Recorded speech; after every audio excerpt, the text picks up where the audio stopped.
Thank you, thank you.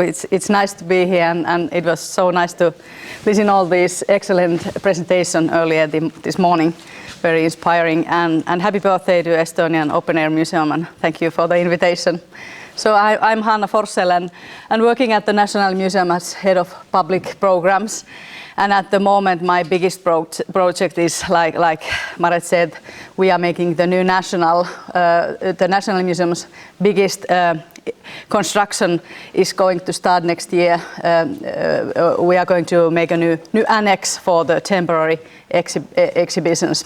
Actually, when 1916, Finland was still part of the Russian, and the museum was open to the public. Already then people noticed, the staff noticed that this museum is too small.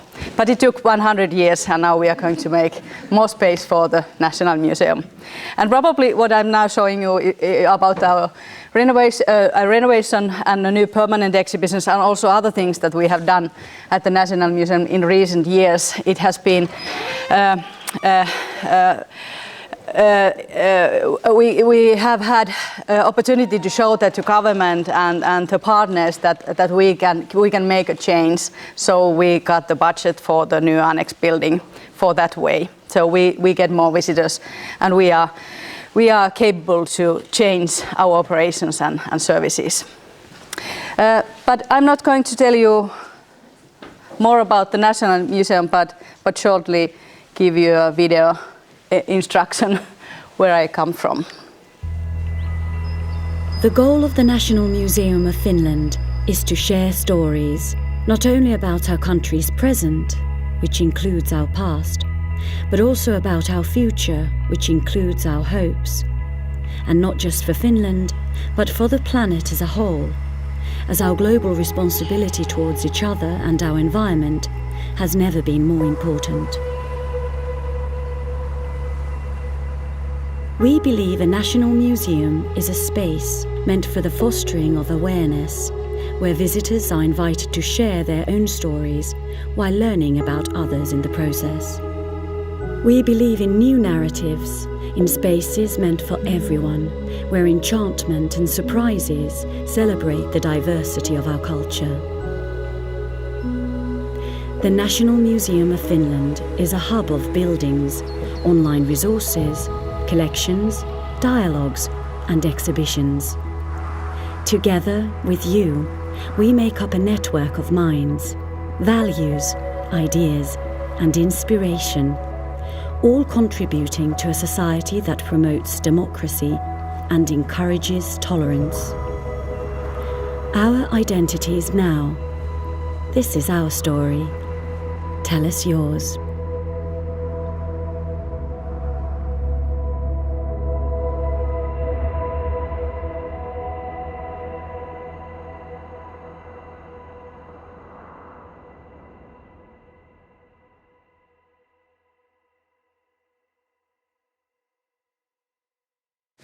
So that was a short introduction to the National Museum, and this is the building where we are working, very in the central area in Helsinki. Here are all our museums. We have two medieval castles, Häme Castle and Olavinlinna Castle Ulospori. And then we have a maritime museum. It's our only modern building in our museum family. It's in Kotka. Then we have some manor houses, Louhisaari and Vitresk. And then we have the Russian Emperor's Fishing Lodge. It's near the Kotka. And also the prison museum. And these two museums are the newest museums we have in our museum family. And then we have a Seurasaari Open Air Museum, and Mikko, my colleague, will tell you about it more after me. And then the Presidential House, Tamminiemi, which is also one of the museums Mikko is taking care. So now I'm going to tell anyway the new exhibition, the permanent exhibition, Story of Finland, and how we made it. 2015 we realized that we need a facelift. National Museum, we had annually 120,000 visitors and didn't get more and didn't reach the new audiences. And also our old permanent exhibitions, they were 15 years old, a little bit like a museum inside the museum or the interiors of the museum. And also we didn't use the most better way all spaces and venues we had in the museum. So we started to bring new international touring exhibitions to the museum and get new audiences. And we made also the new organization for the National Museum and created the better working processes. We renewed at the same time our brand and graphic design and made a stronger brand for our museum family.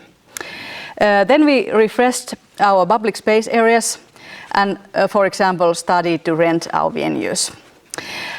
We started to make interesting events in and outside the museum, and people noticed that the museum is alive and something happens all the time. Very important thing when operating in the Helsinki city area. When I'm telling you about the exhibition, I'm not telling about actually how the people feel it or what kind of feedback we have got, but more about how we made it. And I'm looking at it as a performance. Like in culture, I'm also an ethnologist. Probably there are quite many ethnologists in this room at the moment. All what we do in the culture and in society, we can look at them as performances. Also the museum exhibitions.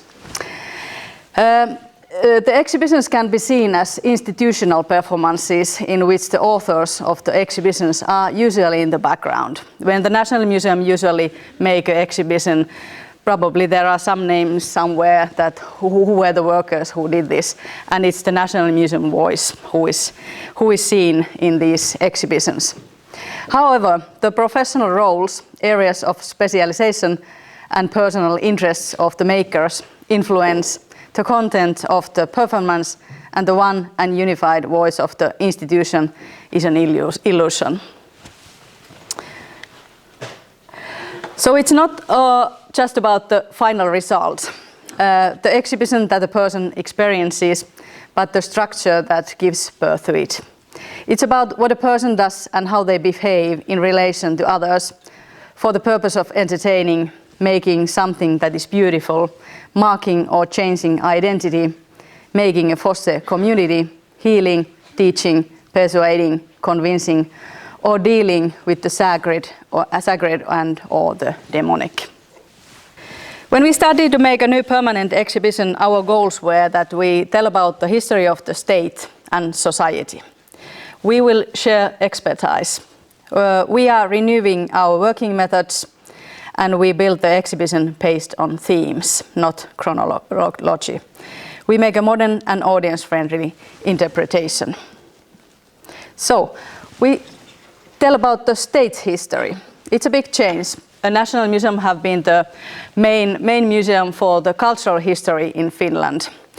But it was a strategic choice, because the state's history at the heart of the story was a strategic choice because other museums in Finland don't do that. It's our task. And there was a social debate about whether a separate museum of the state's history of Finland was needed. Hey, no reason, we can do it. Our common history is also the history of individuals, and presenting the state's history doesn't mean that the way of presentation should be heavy. It's up to us to decide how to make it interesting. By conveying the values and practices of democracy, the National Museum wanted to be more involved in the public debate. It's also our mission to explain how the Nordic welfare state was built. So co-production was an important part of the production. We had workshops for influencers. We invited around 300 influencers from science, art and society to share their views about the museum and what it should be. Then we started to talk about the new exhibition inside the museum. So internal ideas and policies with the staff, how we created it, was that we sat down together and began to gather things that we would like to tell about the independent Finland. And the list grew and grew. We had many ideas and we had many objects to show. Then we had workshops for immigrants, a group of immigrants originating from various countries gathered approximately 10 times at the museum with our staff, and then we cooperated with the University of Helsinki and Finnish broadcasting company Yle. Then we had workshops for the students of Helsinki University and yes, did I already said? Yes, University of Helsinki and Finnish broadcasting company Yle. So the themes came from these workshops, because it was the year 2017, Finland celebrated 100 years independence. So we had a quite heavy burden in our shoulders what to show to the Finns when we are celebrating the Finland's birthday, 100 years birthday. So it was difficult to choose, but that's why we co-produced the exhibition, and these themes came up from those workshops I just showed you. First one was the beginning of the 20th century, when the tools for the state creation was started. We were still part of the Russian, but we already started to make our own money, drafts for the Finnish flag of Finland and that kind of things. And also we first steps for the democracy started when in the beginning of the 20th century. Universal and equal voting rights, 1906, very important theme to show the equal status of women in Nordic countries was one. Especially came from the immigrant groups. They said that it's so safe to live here in Finland. Independence in 1917 was an important thing, of course, and the civil war just after that, very bloody civil war after our independence, 1918. Then came the Winter War and Continuation War, and after that the welfare state building since 1945, and then a little bit not so the lighter themes, coffee, our favorite drink, like Silver Sepp yesterday also mentioned. The presidents, something when we started to make the exhibition, I was a little bit worried that now then we have the president's portraits in our walls, and how boring is that? I'm not sure how we can do it, but we made it, and actually it's like quite a funny way how we show it. And the migration from Finland to Sweden is very important part of our history. 1916, 1970s, minorities in Finland, and then our economics and recession, and the last one is sauna. These are the themes at the exhibition. The concept of the exhibition is this. So we followed it very strictly, made it very carefully before beginning to make the exhibition. So it focuses on the birth of Finnish democracy and the development of the state into a Nordic welfare society. In the exhibition, the common and shared meets the personal, and its narrative, Finland and the Finns, meet the global world. The exhibition looks back from this time. The themes of the exhibition are equality, a strange but happy people, and turning points in Finnish history.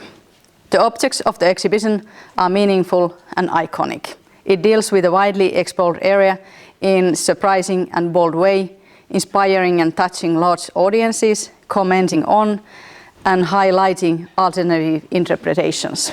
This involves extensive collaboration with experts in various fields.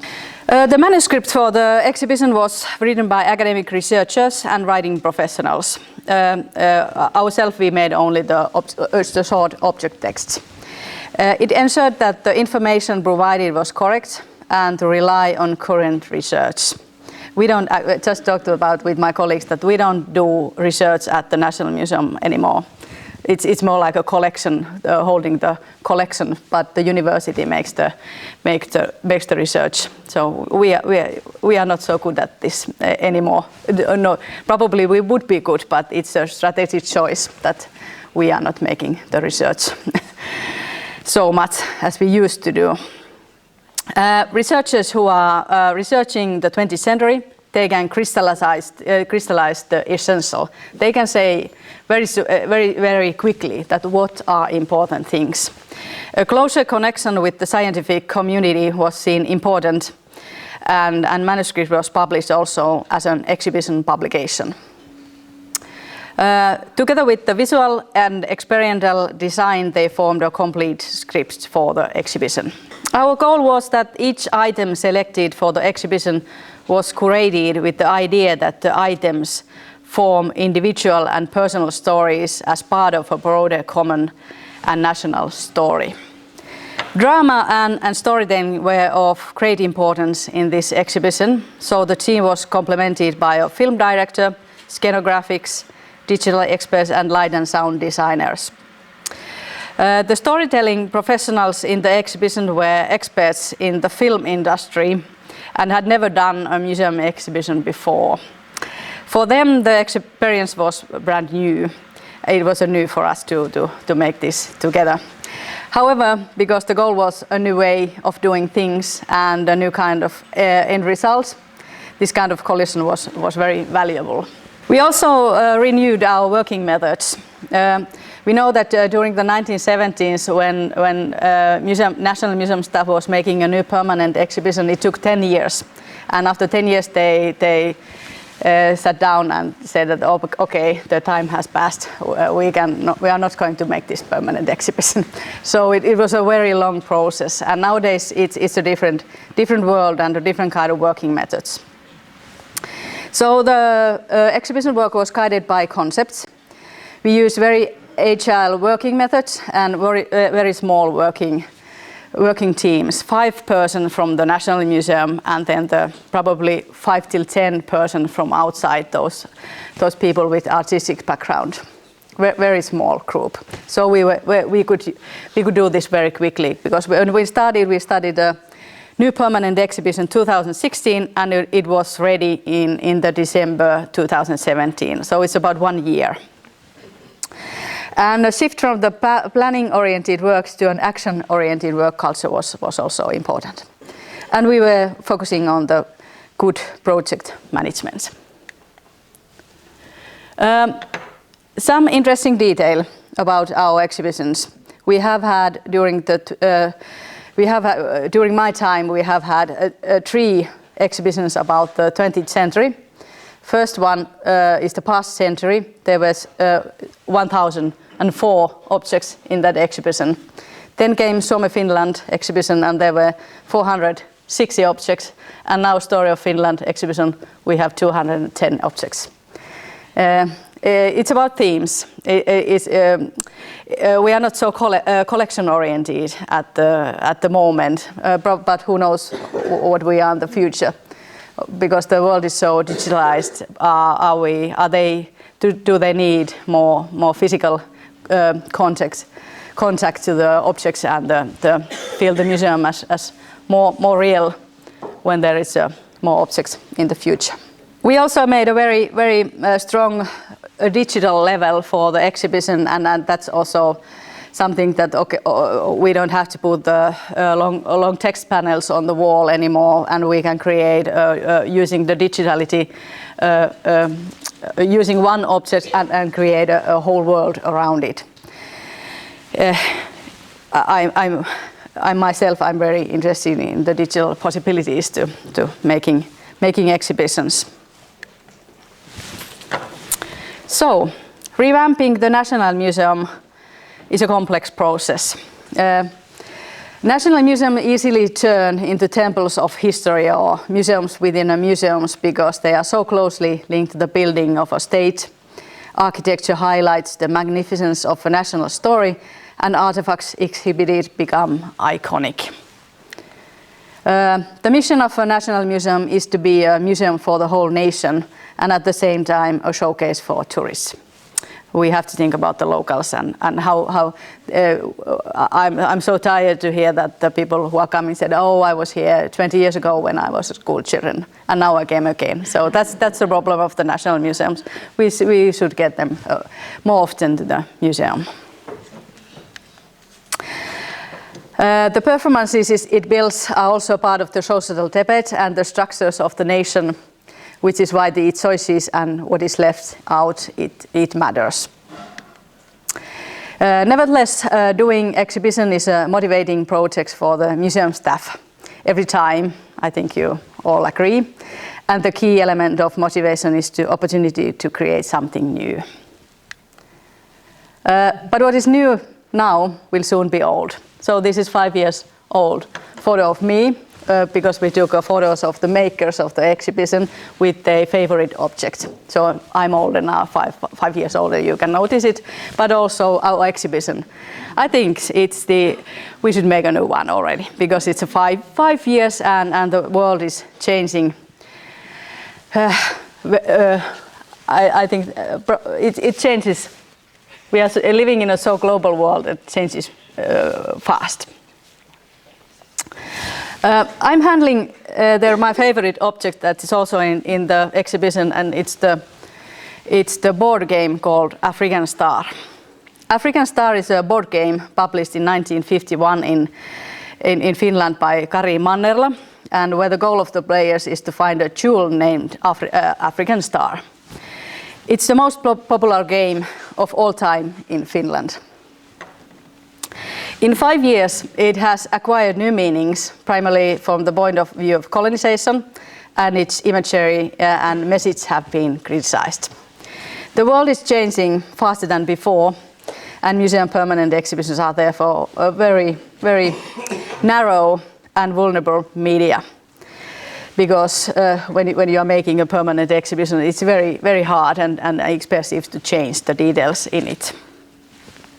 But thank God we have other ways too. We have many opportunities to work in society and influence its development. And it was very, very nice to hear the Vapen museums and the Latvian examples when it's not just about the exhibition, it's about all other methods museums can use. We can organize events. Education is still important part of our work. Pop-up, very quickly produced pop-up installation and exhibitions are good. And repatriation process, we just repatriated 2,000 objects to the Sami, indigenous people Sami, to north this year and made a exhibition together. Co-production and community work. He's Jan Jalutsi, ex-bank robber. When we made our new prison museum, he also wrote the manuscript for the museum. This is a workshop with Jan Jalutsi.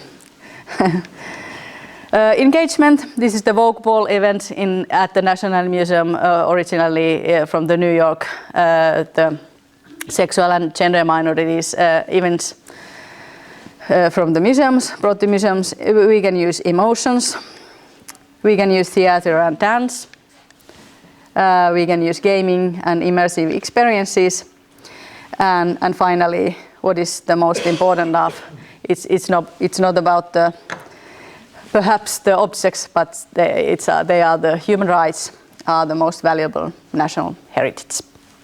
Thank you.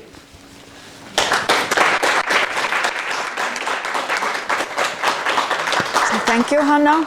It was really inspiring to see that big work you have done. And indeed, it was impressive that you managed to tell the story with only 210 objects. Yeah. I guess it must have been very difficult choices to do this. But do we have questions? Mikko has a comment. As Hanna's colleague, I want to sort of point out that it is one exhibition of the National Museum, those objects. We do have the prehistory and some other too, so I wanted, because Hanna is maybe a little bit too close to the subject, I wanted to make sure that, so it is the one exhibition over there. Yes, that was good that you said that. Yeah. Yes, we have other exhibitions at the museum too, but this was the 20th century. Okay. Any questions, please? Okay. Thank you so much. I'm Hanna Forssell from the Estonian National Museum, and I work in a department that might be called a relic, the research department. Therefore, I was intrigued by your statement that all research has shifted from museum to the universities, and you explained that we are not so good anymore at it. Would you elaborate on this? Yes, I said that we are not so good, but also said that we might be good if we would have time. Yes, I know that you make excellent work with the research. Yes, I think it was a strategic choice also. So when we were renewing our organization to 2015, we realized that we need a new kind of professionals to the museum so we can reach the audiences. So we have event producers, now we have a finance development manager and that kind of. But it's I think it's not necessary. We understand that many museums can choose their own way, but we are not the research organization at the moment. So the university is it. So we had to have a good connections to there. Of course, we have a unit which is called collections and research, and they are making the current documentations very good work. And of course, they are researching the objects we have, but not research in a bigger scale. Okay. Yeah, but the museums are working very quickly now. Yeah. But the university doesn't. How you have all these topics from the university? What do you need? Our topics probably doesn't go that way that the university is suggesting some topics. We are more audience friendly in that way in these days. So if you meant that the researchers would suggest some themes for the... They have another topics there in a university. Another topics. Another interest as a museum. Yes, that's true. When we were making another permanent exhibition, it's called Otherland. The university connection was very tight. It was opened last year, it's from the medieval times to the in the end of the 19th century. So there were so many researchers from the university involved in that project. But I don't know if I answered your question. You have researchers that students have. I thank you very much for your presentation. It was very interesting. I had a question regarding the same topic. So, how the work with universities organized? Do you state what kind of topics you are interested in, or what kind of exhibitions you would like to create, or the university says or states that they are interested in these topics and they will have some, I don't know, doctoral students that will work on this? And how do you organize this? Yes. Probably some users might do it better. For example, in Turku, in Finland, I think they have a common program with Turku museums and Turku University. So they are planning together the program for the museum. But in Helsinki, because we are the national museum, we can't work only together with the Helsinki University. We have to work nationwide.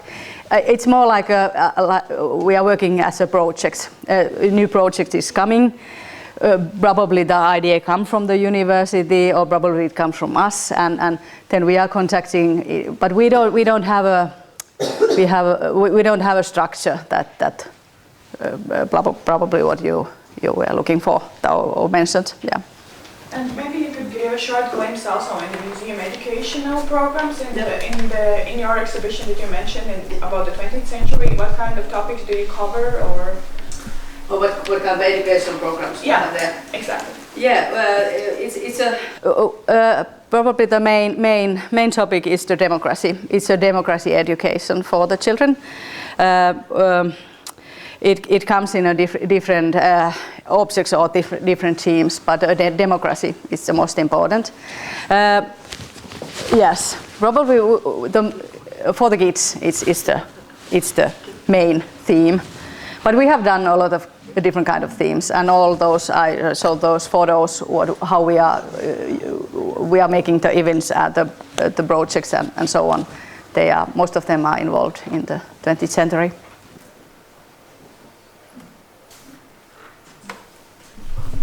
So thank you, Hanna. Thank you.